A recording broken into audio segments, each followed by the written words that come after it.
Hello, my creative friends. I'm going to share with you some tips on how I made this card. The card uses a masking technique, and what I used for my mask is this adorable little tag in the Artisan Embellishments kit that's available in the current Stampin' Up! Spring catalog. There's two of them in the kit, and they are actually used as a holder for the lace and seam binding. Since only two come in the kit, I wanted to use it as a mask and make it go just a little bit further. And when I pull it away, you can kind of see what I'm going for there. In the card I just showed you, I just pulled this over into the bottom corner, but for this one I think I'm just going to center it. If you think it's going to shift around or move around on you, you can use some temporary adhesive. A good way to do that is just to use your two-way glue pen and put a little bit of the glue on there, let it air dry, and then it becomes a two-way adhesive. It becomes a temporary adhesive, sorry. You can get a color catcher if they're still available on the clearance rack, but if they aren't, or if you want to try this before yours comes in, or if you don't have one, I just use an old cardboard box. And I'm using the Smooch Spritz. If you don't have the Smooch Spritz, you can get this little spritzer, mini spritzer, and just put re-inker and alcohol in there. If you want to add a little shimmer, add the shimmer paint. I have this, so I'm going to use it. You need to shake it really, really well. And first, I think you should do a test squirt, just see how it works. Okay, mine likes to glob like that, so be careful.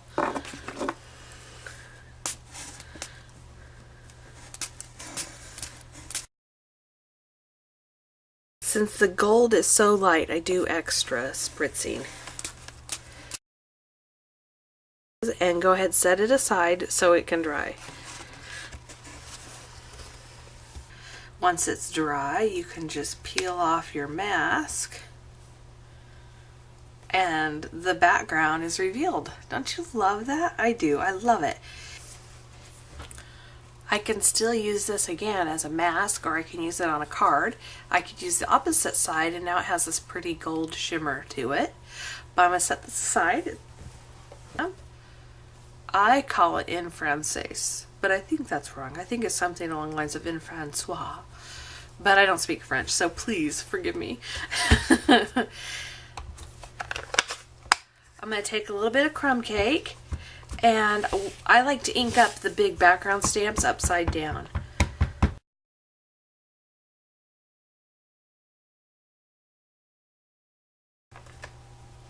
You can decide whether you want your stamping to be really bold or if you want it to be really muted. If you want it bold, just ink up your stamp and stamp it down. If you want it to be just a little bit lighter and a little bit more subtle, you will stamp off like I'm going to do. So background stamp upside down, ink it up, stamp off,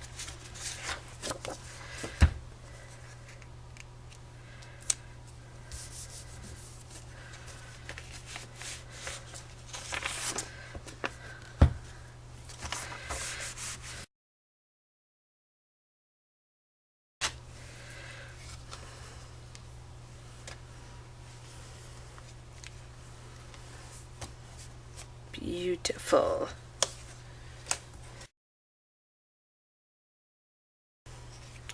Ink up your background stamp again.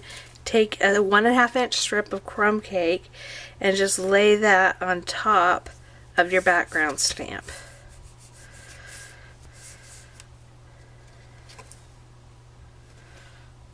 And there you go. It doesn't come all the way to both sides, and that's okay because we're going to trim that off. I took the love image from the You Are Loved stamp set and I embossed it with gold embossing powder.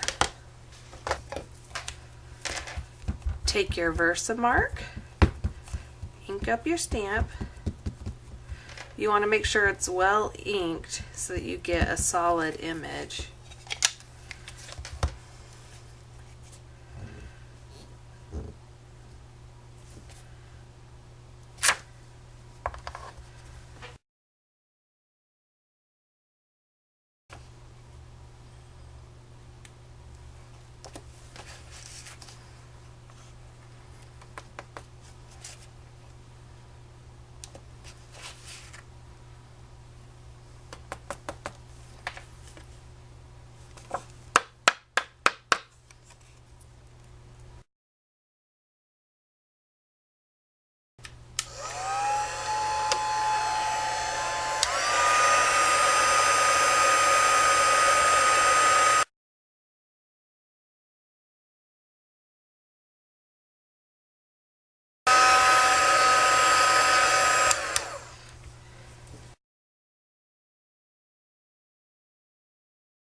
This is the 1 3/4 by 7/8 inch oval punch, and I'm just going to slip it in,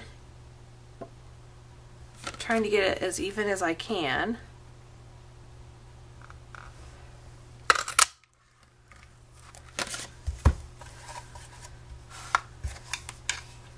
Punch out your oval, and then slide in your decorative label punch and go ahead and punch one of those out too.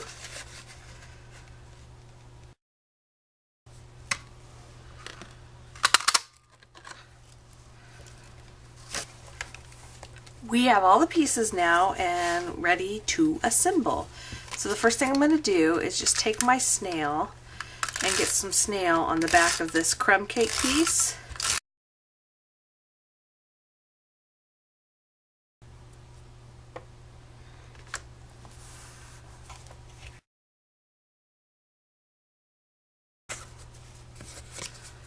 Just take your paper snips and snip off that extra that's hanging out. Next, decide where you want your love to be. I think since this card is more centered, I'm going to put this in the center. Just put a little bit of snail all around it.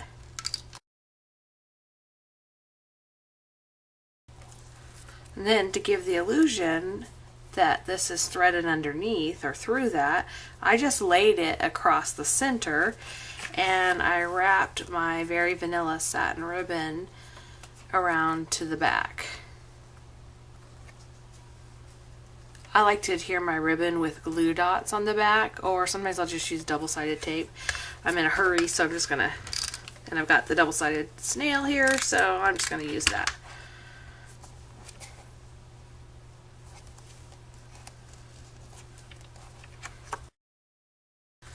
Once you have the ribbon where you like it, take your love and put a couple of dimensionals. Actually, you can probably get away with just one, but I don't know. I like to use lots of dimensionals. Center that in your oval.